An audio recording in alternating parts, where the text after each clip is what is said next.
दोस्तों नमस्कार, मैं हूं आलोक पाठक और आप देख रहे हैं खबर दस्तक। कल से अखिलेश यादव बहुत ज्यादा सक्रिय थे। कल पहले चले गए कैंसर इंस्टीट्यूट, वहां का निरीक्षण किया, तमाम जगह पे और गया और आके मीडिया से बताया कि कैंसर जैसी बीमारी के लड़ने के लिए मैंने एक बहुत बड़ी इंस्टीट्यूट की स्थापना की थी, लेकिन पिछले 8 सालों से योगी सरकार ने उस इंस्टीट्यूट पे ध्यान नहीं दिया। कल का दिन ऐसे बीता। आज सुबह विधानसभा सत्र की शुरुआत होती है और सपा के तेज तर्रार विधायक, जो अखिलेश के बड़े करीबी माने जाते हैं, अतुल प्रधान, वो पैर और हाथ और गले में बेड़ियां पहन के पहुंच गए विधानसभा। और उन्होंने कहा कि जिस तरह से अमेरिका, हमारे भारत के जो लोग अवैध तरीके से अमेरिका पहुंचे थे, उनको हाथ पैर में बेड़ियां पहनाकर बंद करके हवाई जहाज से हिंदुस्तान भेज रहा है। भारतीयों का ये अपमान देखकर मैं बहुत दुखी हूं। और नरेंद्र मोदी वहां गए और उसके बाद भी आज भी अमेरिका से जो हमारे अवैध भारतीय आ रहे हैं, वो उसी तरह से बेड़ियों में, हाथ और पैर में उनकी बेड़ियां बंधी हुई है। ये जो उन्होंने विरोध किया, ये वीडियो लग गया है। आप देखिए कि किस तरह से अतुल प्रधान ने इस पूरी घटना पे जो प्रदर्शन किया।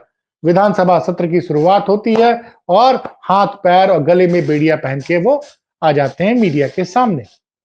क्या कहा आप जरा सुनिए। और वो इसलिए बोलता हूं, और एक छोटा सा देश कोलंबिया, छोटा सा देश मेक्सिको, उन्होंने आंख में आंख डालकर कहा कि हम अपने देश का अपमान नहीं सहन करेंगे। और अपनी धरती पर उन लोगों ने उनको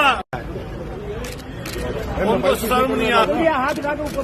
हमारे खुद के भारतीय लोग, जिनको जहाज में रखा गया, भारतीयों का अपमान नहीं सहेगा हिंदुस्तान, भारतीयों का अपमान नहीं सहेगा। और हाथ उठा लीजिए। आप सब लोग जानते हैं कि कल भी एक विमान उतरा। ये सुना आपने। उसके बाद एक सपा के एमएलसी है आशुतोष सिन्हा जी, वो वाराणसी के रहने वाले हैं। वो क्या किए, साइकिल से विधान परिषद और विधानसभा के सत्र में भाग लेने के लिए आए, साथ में एक अस्थि कलश लेके आए और उन्होंने कहा कि प्रयागराज में बहुत से लोग की जान चली गई है, प्रशासन उनकी सूचना नहीं दे रहे, उनका ढंग से अंतिम संस्कार नहीं हुआ है, इसलिए मैं अस्थि कलश लेके आया हूं। उन्होंने महाकुंभ में हुई मौतों पे गंभीर सवाल उठाए। नतीजा ये रहा कि एक तरफ विपक्ष ने, खासकर अखिलेश यादव के करीबी विधायक और एमएलसी ने जिस तरह का जो विरोध प्रदर्शन किया, उसकी चर्चा पूरी दुनिया में होने लगी। नतीजा ये रहा कि योगी आदित्यनाथ गुस्से में आ गए और विधानसभा में वो वापस उसी टॉपिक पे आ गए, हिंदू और मुसलमान का। उन्होंने सपा पे आरोप लगाया कि सपा के नेता चाहते हैं कि उनका बेटा अंग्रेजी पढ़े, अंग्रेजी स्कूल में जाए, लेकिन वो चाहते हैं कि मुसलमान का बेटा उर्दू पढ़े। और एक और बात उन्होंने कबूल ली, उन्होंने कहा कि सपा के नेता अपने बच्चों को अंग्रेजी स्कूल में भेजेंगे और प्राइमरी स्कूल में वो दूसरे वर्ग के लड़कों को भेजेंगे, मुसलमानों का उन्होंने एक तरह से डायरेक्टली अटैक किया, जहां पे पूरी तरह से संसाधन नहीं है। मतलब इन्होंने माना कि प्राइमरी स्कूलों की स्थिति बहुत बुरी है। तो योगी जी आगे अपने पुराने भाषण पे कठमुल्ला कि वो उर्दू पढ़ेंगे तो कठमुल्ले बनेंगे और मौलवी बनेंगे, तमाम तरह के आरोप लगाया उन्होंने कि अखिलेश यादव के ऊपर। ये बेचैनी साफ समझ में आ रही थी, क्योंकि जिस तरह से अखिलेश यादव ने कल घेरा था कैंसर संस्थान को लेके और उसके अलावा एचसीएल को लेके, उन्होंने एचसीएल का जो एक सेंटर खोला था लखनऊ में अखिलेश यादव की सरकार में, उन्होंने कहा कि हम जो है लोगों को टेक्नोक्रेट बनाते हैं और मोदी सरकार और योगी सरकार लोगों को डिलीवरी मैन बनाती है। तो ये अंतर है हमारी और उनकी सोच के बीच। उन्होंने अर्थव्यवस्था पे योगी सरकार की असफलताओं का जबरदस्त जिक्र किया था। ये सब हो रहा होता है, इसी बीच खबर आती है, खबर चौंकाने वाली आती है कि उत्तर प्रदेश में अखिलेश यादव के बहुत करीबी समझे जाने वाले पूर्व एमएलसी उदयवीर सिंह पर एक एफआईआर दर्ज होने की खबर आती है। और इसकी सूचना कौन देता है समझिए। मैं इस एफआईआर का आपको एक पहलू बताता हूं। ये एफआईआर दर्ज होती है 12 फरवरी को। 12 फरवरी को ये एफआईआर दर्ज होती है और आज 18 तारीख को इस एफआईआर की सूचना सार्वजनिक की जाती है। टाइमिंग को समझिए। और सबसे पहले इसकी सूचना किसने दी? योगी खेमे के अति प्रिय पत्रकार परवेज अहमद ने यह सूचना ट्विटर के माध्यम से दी। परवेज क्या ट्वीट करते हैं मैं पढ़ के सुना रहा हूं और टाइमिंग देखिए। 12 तारीख से मैंने इस एफआईआर को पूरा पढ़ा। बड़े गंभीर आरोप जो उत्तर प्रदेश के परिवहन आयुक्त हैं उन्होंने लगाए बीएन सिंह ने। उनका कहना था कि उनकी पत्नी के नाम एक प्लॉट था, उस पर लोग कब्जा करना चाह रहे थे। लेकिन 12 तारीख की एफआईआर के बारे में किसी को कोई सूचना नहीं। उत्तर प्रदेश की राजधानी में विभूति खंड थाने में एफआईआर दर्ज होती है 12 फरवरी को है और इसकी सूचना आज मिलती है। क्या ट्वीट कर रहे हैं सुनिए। और ट्वीट कौन कर रहा है? परवेज अहमद। परवेज अहमद कौन? योगी खेमे के अति प्रिय पत्रकार। वो क्या ट्वीट कर रहे हैं? यूपी के शक्तिशाली आईएएस ने एक राजनीतिक दल के सस्ते चाणक्य के खिलाफ जमीन कब्जा धोखाधड़ी की एफआईआर कराई है। लखनऊ की गोमती नगर पुलिस ने एफआईआर तक हाइड कर दी। कार्रवाई तो शायद होनी ही नहीं है। यहां तो उन्होंने तंज तो कसा है। देखिए तंज कसा बड़ा कच्चा खेल है कि लखनऊ की पुलिस ने इस एफआईआर को हाइड कर दिया। परवेज जी जरा ये बताइए कि उत्तर प्रदेश का गृह मंत्री कौन है? योगी आदित्यनाथ। और एफआईआर पुलिस ने हाइड की तो इसके लिए दोषी कौन होगा? लखनऊ के पुलिस कमिश्नर का दोष होगा। गोमती नगर थाने का के अलावा जो एफआईआर दर्ज होती है इसकी सूचना तो रोज पुलिस मुख्यालय के पास जाती है ना। पुलिस कमिश्नर ने इसको क्यों नहीं प्रेस रिलीज में दाखिल किया? क्यों नहीं डीजीपी साहब ने बताया? और ये चीजें आप क्यों ट्वीट कर रहे हैं? 12 तारीख की एफआईआर आप जो है वो आके ट्वीट करते हैं कितने बजे? ये ट्वीट करते हैं 7 को 4 बज के 7 बज ये शाम को 7 बजे करीब आप ट्वीट करते हैं। खैर तमाम मीडिया हाउसेस ने इसके बाद ये खबर छाप दी। दैनिक भास्कर ने भी इस पे खबर बनाई है। लेकिन टाइमिंग समझिए।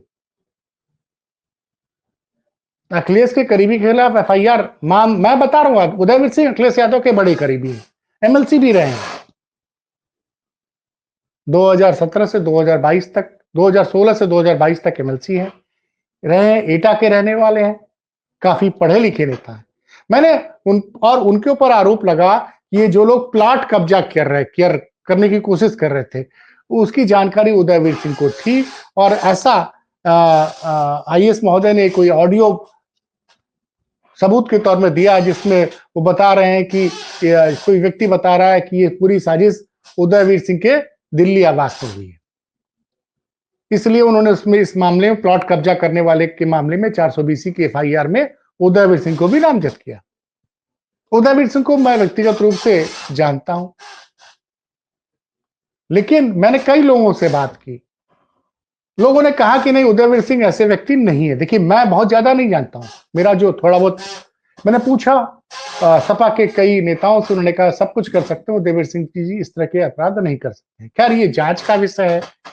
इसी बीच मुझे याद आया कि लखनऊ में एक जगह है विभूति खंड, वहां पे सपा के तेज तर्रार प्रवक्ता आईपी सिंह ने आरोप लगाया था कि वहां पे एक बहुत बड़ी सरकारी जमीन जो पहले वो परिवहन निगम का वर्कशॉप हुआ करता था, उस जमीन को उनका आरोप था, ये आईपी सिंह का आरोप था कि सरकार ने और परिवहन मंत्री ने कौड़ियों के दाम पे इसको ओमेक्स बिल्डर को दे दिया। उन्होंने गंभीर आरोप लगाए थे और उनके हिसाब से कई हजार करोड़ की जमीन थी। एक गंभीर आरोप सपा के प्रवक्ता आईपी सिंह ने बकायदे ट्विटर पे रखा। उस मामले में आज तक कोई जांच नहीं हुई। आप समझिए कोई जांच नहीं होती है। मैं कुछ तथ्य रख रहा हूं, ये मैंने बताया जो सपा प्रवक्ता आईपी सिंह ने ट्वीट किया था कि किस तरह से परिवहन निगम की कार्यशाला थी, बहुत बड़ी जमीन है विभूति खंड में, वो एक प्राइवेट बिल्डर को पीपीपी पार्टनरशिप पे कौड़ियों के दाम पे दी गई। क्या हुआ उस मामले में अभी तक कुछ जानकारी नहीं। एक और किस्सा है, परसों से चर्चा है संजय निषाद, डॉक्टर संजय निषाद जो निषाद पार्टी के राष्ट्रीय अध्यक्ष हैं, मंत्री भी हो योगी सरकार में, उनके पार्टी के एक नेता ने, धर्मराज निषाद ने अपना जीवन खुद ही खत्म कर लिया, समाप्त कर लिया।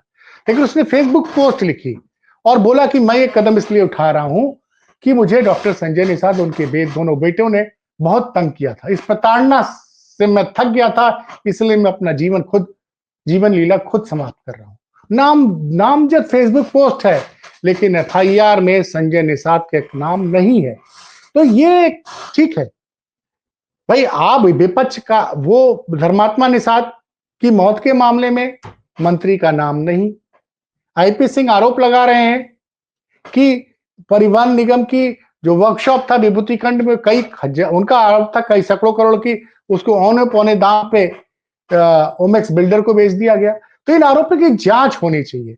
और सवाल दूसरा फिर वही है कि अखिलेश यादव सक्रिय हो जाते हैं, लगातार कुंभ पे सवाल उठाते हैं। विधानसभा सत्र के पहले कल जो उन्होंने किया पूरी मीडिया में चर्चा था, और आज जो अतुल प्रधान ने किया, जिस तरह से विधानसभा सत्र में भाग लेने के लिए सरगना के विधायक पैर और हाथ में बेड़ी लेके और गले में जंजीर लेके पहुंच गए थे, उसकी चर्चा पूरी दुनिया में हुई कि एक शख्स ऐसा है जिसको बड़ा बुरा लगा कि भारत के नागरिक जो बिना वैलिड कागज के अमेरिका में रह रहे थे, उनको किस तरह से अमेरिका से भेजा गया। तो ये चर्चा का विषय रहा। फिर आशुतोष सिन्हा का मैंने बताया। उसके बाद जब राज्यपाल महोदया भाषण पढ़ रही थे, भाषण उस वक्त विपक्ष ने बहुत हल्ला मचाया। 59 मिनट का भाषण 8 मिनट में कंप्लीट करके राज्यपाल महोदया चली गई। और फिर योगी जी आते हैं और बार बार सपा को बताते हैं कि वो विकास की विरोधी है, और बताया कि सपा ने कैसे सपा के नेता चाहते कि उनके बेटे अंग्रेजी स्कूल में पढ़े, लेकिन मुसलमान उर्दू पढ़े, और तमाम आरोप लगाए। तो इन सब के बीच में शाम होते होते ये जो मेरा सवाल यही है कि 12 तारीख की एफआईआर वो आज कैसे 18 तारीख को क्यों सार्वजनिक की जाती है, 6 दिन तक क्यों दबाई जाती है? और उसको सबसे पहले सोशल मीडिया पर लाने वाले जो पत्रकार हैं, वो योगी खेमे के बड़े करीबी माने जाते हैं।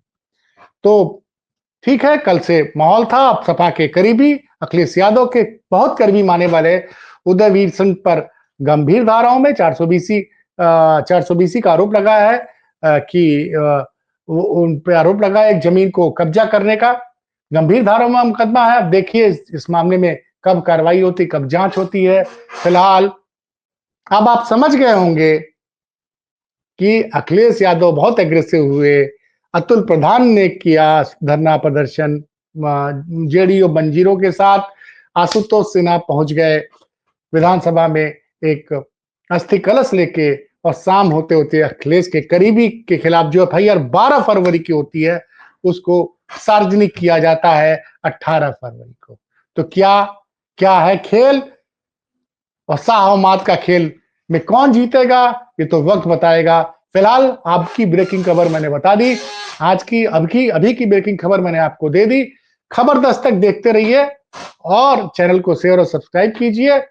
अगर खबर अच्छी लगती है तो मेरा हौसला बढ़ता है, मैं इस तरह की और ब्रेकिंग खबरें ज्यादा से ज्यादा, ये मेरा अपना चैनल है, हम और हमारा एक साथी मिलकर इसको चला रहे हैं। ये सार्वजनिक करना जरूरी था, इसलिए मैंने आज सार्वजनिक कर दिया।